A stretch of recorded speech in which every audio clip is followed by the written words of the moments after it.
warahmatullahi wabarakatuh. Jumpa lagi dengan saya, Setik Ini dalam pembelajaran IPS. Hari ini kita akan masuk ke materi yang selanjutnya, yaitu tentang keunggulan ekonomi Indonesia.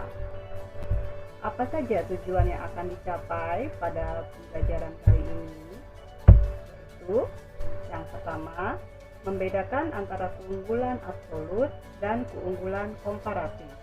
Yang kedua, menemukan keunggulan negara Indonesia di bidang ekonomi. Yang ketiga, menganalisis upaya pemanfaatan keunggulan ekonomi bangsa untuk dapat bersaing di pasar internasional. Yang keempat, mengidentifikasi pusat-pusat keunggulan ekonomi di Indonesia. Yang kelima, menemukan pusat-pusat keunggulan ekonomi di lingkungan sekitar peserta didik. Yang terakhir adalah menganalisis pengaruh pusat-pusat keunggulan ekonomi terhadap migrasi penduduk, transportasi, lembaga sosial dan ekonomi, pekerjaan, pendidikan, dan kesejahteraan masyarakat. Oke, kita masuk ke materi yang selanjutnya, yaitu apa perbedaan keunggulan komparatif dan keunggulan mutlak. Siapa yang sudah membaca bukunya? Ayo.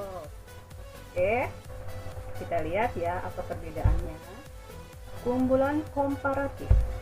Ya, di sini dinyatakan bahwa keunggulan komparatif adalah keunggulan yang menyatakan bahwa suatu negara dapat memproduksi produk tertentu secara lebih murah dan efisien, maka negara tersebut memiliki keunggulan komparatif. Apa bedanya dengan keunggulan mutlak? Keunggulan mutlak dikatakan jika suatu negara dapat membuat produk tertentu yang tidak diproduksi negara lain, maka negara tersebut memiliki keunggulan mutlak.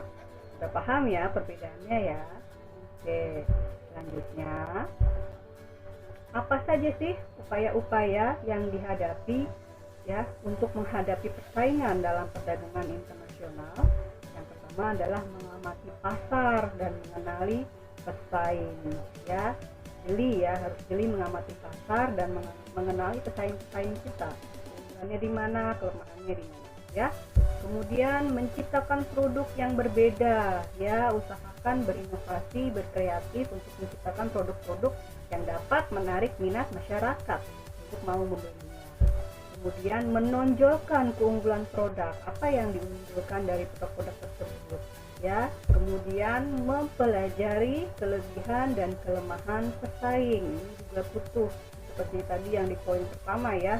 Jadi mengenali pesaingnya, kelemahannya apa, kelebihannya apa ya, supaya kita bisa mencari peluang dalam menghadapi persaingan tersebut. Kemudian menawarkan harga yang bersaing. Ya, itu pasti sudah tahu ya, setiap perusahaan pasti bersaing dalam menawarkan harga mana yang diminati oleh masyarakat atau konsumen ya.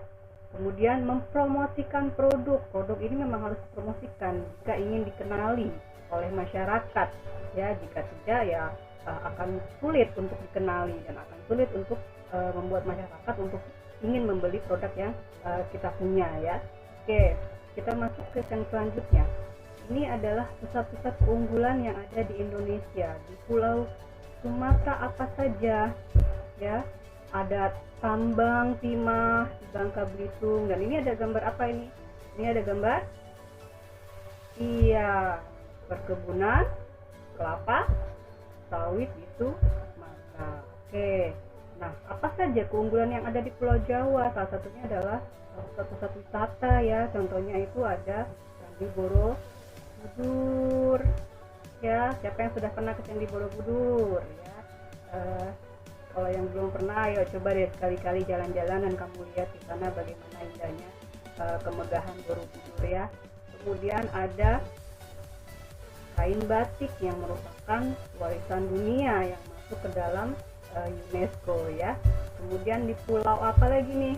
Di Pulau Bali dan Nusa Tenggara ada wisata Tanah Lot. Siapa yang udah ke Bali? Ayo ya, kalian pasti tahu ini tempat. Selain Pantai Kuta dan lain-lainnya ada Tanah Lot juga. Kemudian Pulau komodo yang merupakan salah satu peninggalan sejarah loh ya, karena di sini hanya ada satu-satunya komodo di dunia dan adanya ada di Indonesia, di Pulau Nusa Tenggara. Jadi kita patut bangga untuk itu ya. Itu sangat membawa Indonesia lebih dikenal karena keunggulannya di bidang ini ya.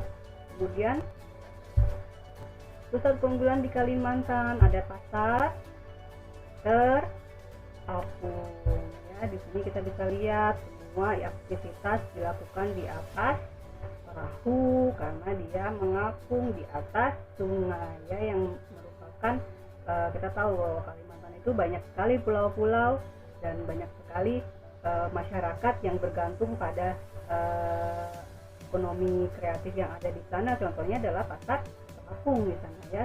Kemudian ada apa lagi? Ada tambang batu bara ya, yang merupakan salah satu tambang yang terbesar yang ada di Indonesia.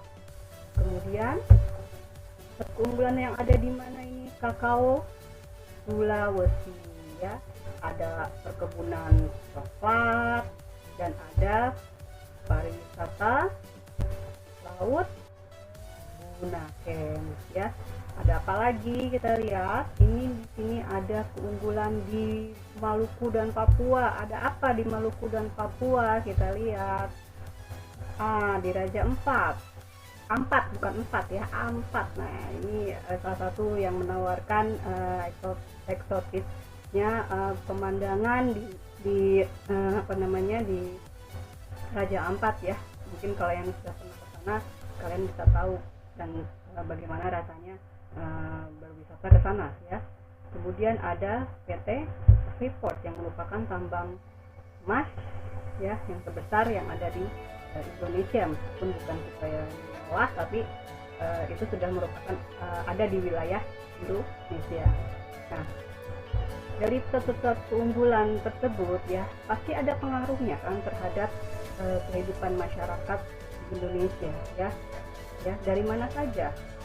Apa saja sih pengaruhnya dari berbagai bidang? Kita lihat dalam migrasi penduduk juga sangat berpengaruh ya terhadap keunggulan ekonomi.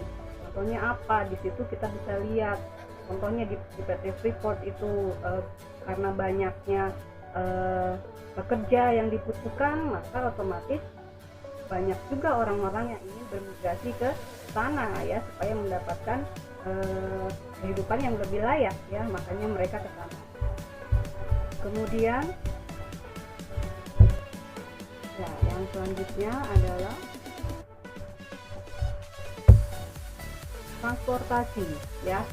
Kenapa hal ini juga berpengaruh ya? Karena apa? Suatu mobilitas penduduk itu tidak dapat dilakukan jika tidak ada sarana ya. Sarananya apa ya? Salah satunya adalah transportasi. Contohnya apa? Di PT Freeport ya, ketika tahun 1971 itu dia membangun bandara udara Timika ya dan pusat perbekalan, yang kemudian juga membangun jalan-jalan sebagai akses ke tambang. Nah, makanya transportasi juga sangat dibutuhkan ya dalam mobilitas pusat-pusat ekonomi ya. Kemudian lanjut. Selanjutnya yaitu lembaga sosial ekonomi. Nah, misalnya ya di PT Freeport ini dia memberikan sumbangan ya kepada sekolah dan mendirikan sekolah-sekolah juga di sana kepada suku-suku yang ada di Papua. Nah, jadi sedikit banyak pusat-pusat keunggulan ekonomi juga berpengaruh ya pada lembaga sosial ekonomi. Kemudian lanjut adalah bidang pendidikan. Apa pengaruhnya pusat keunggulan ekonomi dalam bidang pendidikan? Sudah pasti ya. Contohnya di Freeport ini dia membutuhkan orang-orang yang berpotensi ya dan mempunyai pendidikan yang tepat untuk dapat bekerja di sana ya. Nah, di sana di Freeport dia memberikan kesempatan ya bagi orang-orang yang di sana untuk masuk ke dalam atau bekerja ke dalam PT Freeport tentunya dengan pendidikan yang sesuai, karena itu dia membangun sebuah institut pertambangan Nemangkawi ya yang ada di Papua. Nah, itu merupakan salah satu pengaruh keunggulan ekonomi ya dalam bidang pendidikan. Kemudian lanjut dalam bidang pekerjaan, sudah pasti ya dimanapun ada pusat produksi atau pusat ekonomi sudah pasti pekerjaan juga sangat dibutuhkan ya. Nah, PT Freeport contohnya, mereka memberikan kesempatan pada masyarakat di sana untuk bisa bisa bekerja di sana ya. Tentunya itu merupakan salah satu pengaruh yang sangat besar karena dapat membuka lapangan pekerjaan bagi masyarakat di sana ya. Nah, sampai sini dulu materi kita kali ini. Kira-kira dari sini kalian sudah menemukan belum keunggulan yang ada di sekitar kalian? Jika sudah, silahkan tuliskan ya. Nanti sebutkan juga pengaruhnya apa saja ya. Oke, sampai sini dulu. Semangat belajar. Sampai jumpa. Assalamualaikum warahmatullahi wabarakatuh.